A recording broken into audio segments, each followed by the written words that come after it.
Olá, o Gazeta Entrevista está de volta e agora conversando com o vereador Emerson Jarud. Prazer recebê-lo aqui, vereador. Prazer, então. Uma boa noite a você, boa noite, telespectadores. Quero agradecer mais uma vez o espaço aqui que a Gazeta está concedendo para falar um pouco do nosso mandato e dos nossos propósitos. Seu mandato começou de uma maneira muito acalorada. A primeira agenda dessa legislatura já foi de cara o aumento da passagem de ônibus. E especificamente a sua postura me chamou a atenção por um aspecto. O senhor é vereador pelo PSL. Isso. Para ser eleito, o senhor compôs uma coligação. Essa coligação apoia o prefeito. Ora, se o senhor pertence a uma coligação que apoia o prefeito, qual justificativa o senhor daria plausível para votar contra o prefeito, já de imediato? Eu sempre deixei claro que o meu mandato iria ser a favor da população. Então, desde que o prefeito está contra? Na verdade, nesse caso do aumento, sim. Nós temos sempre falado isso, R$ 3,80 era um valor fora da realidade, que é o valor que está sendo pago agora, eu não acho que é R$ 3,50, porque houve um subsídio. E desde que eu me filiei ao PSL, eu deixei claro que o meu mandato iria ser em favor da população. E se eles achassem que eu devesse me posicionar de uma determinada maneira, eu iria fazer, independente da vontade ou não do prefeito. Eu acho que o parlamentar ele tem que pensar dessa forma. Afinal, nós fomos eleitos pela população, e não para dizer amém ou sim senhor, ao prefeito ou ao partido. Mas, vereador, quando o senhor fala que foi eleito pela população, sim, sem dúvida, foi eleito pela população. Mas dentro de uma proposta que guardava identidade com um grupo político. Isso. Como é que essa situação pode ser harmônica? Quando eu me filiei ao PSL, eu deixei claro quais seriam os meus valores. Entreguei uma carta para eles, eles assinaram, dando a anuência da forma que eu iria trabalhar.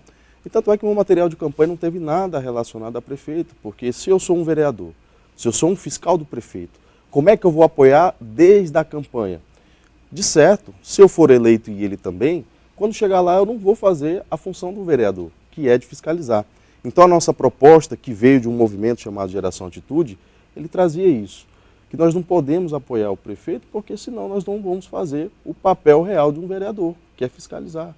Então nós estamos lá para isso e assim vamos fazer durante os 4 anos. Bom, então, por esse raciocínio, o prefeito Marcos Alexandre pode ficar tranquilo que o seu apoio ele não terá em determinadas situações. Exatamente. Nem ele e nem qualquer outro prefeito que vier a ser eleito. Nós temos que desempenhar nossas funções independente de amarras, porque nós somos o fiscal dele. Isso não significa que nós vamos fazer uma oposição ferrenha, que nós vamos querer lascar com o prefeito, não é isso.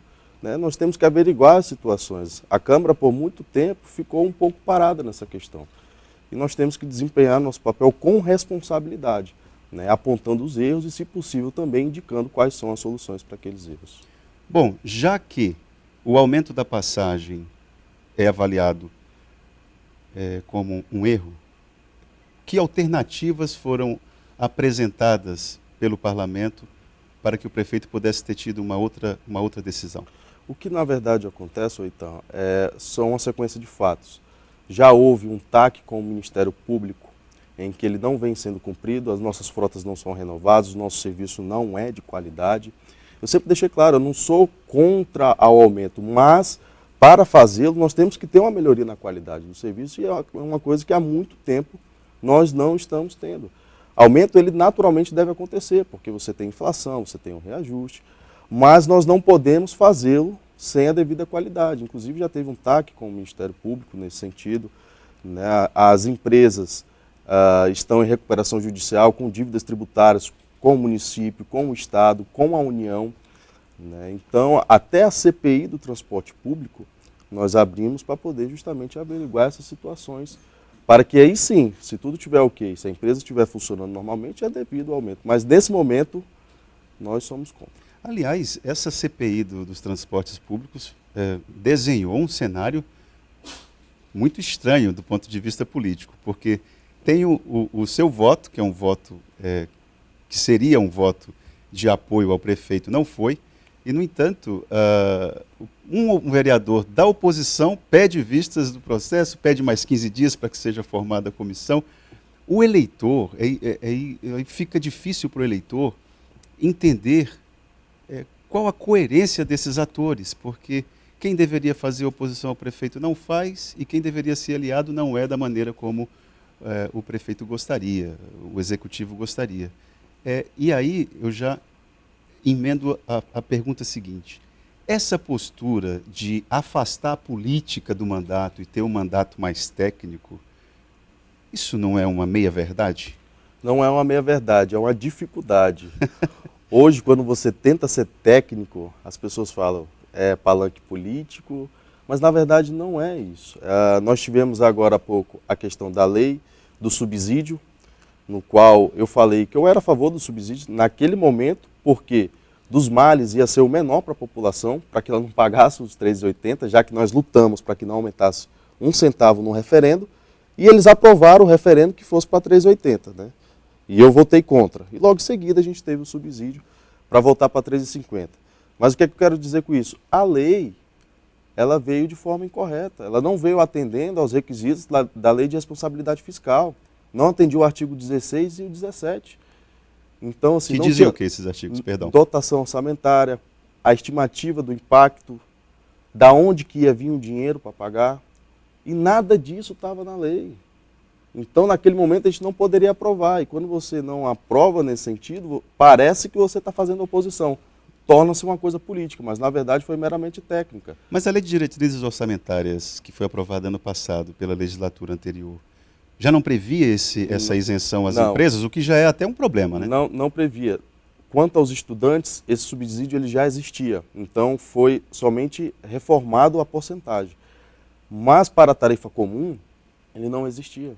E sequer tem previsão. Então, nesse momento é onde nós temos que parar e falar assim, olha, está todo mundo junto aqui. Vamos sentar, analisar o caso. Coloca a matéria de novo em votação. Não tem problema nenhum. Todo mundo aqui vai votar a favor do subsídio. Agora, a gente não pode fazer isso atropelando, né, todo mundo e as leis. Agora, vereador, então qual é o cenário em relação ao transporte coletivo? Qual que é o cenário para o cidadão de Rio Branco? Nós temos uma frota sem qualidade alguma. A perspectiva de que essa frota venha a ter qualidade é mínima. As empresas insatisfeitas porque não foi o aumento que elas gostariam e a população também insatisfeita porque a ordem era não aumente nenhum centavo. E o prefeito Marcos Alexandre, pela segunda vez na sua gestão, referenda o aumento. Então, o cenário é mais ou menos esse, resumindo. É mais ou menos esse. Eu sou membro titular também da Comissão de Transportes da Câmara. Nós fizemos algumas reuniões com a população, chamamos cadeirantes, chamamos estudantes, chamamos a população em geral, e entre eles é unânime de que o nosso serviço ele não é de qualidade. Faltam rampas de acesso, as pessoas esperam na chuva pelo ônibus. Então, as frotas são antigas, nós temos muito a melhorar, muito a melhorar. E se você for pegar a nível nacional a passagem de 3,80, você vai ver que é um serviço muito melhor. Tem lugares que disponibilizam Wi-Fi, que tem ar-condicionado. Nós tivemos Manaus agora, as pessoas invadiram a Câmara lá para não deixar aumentar.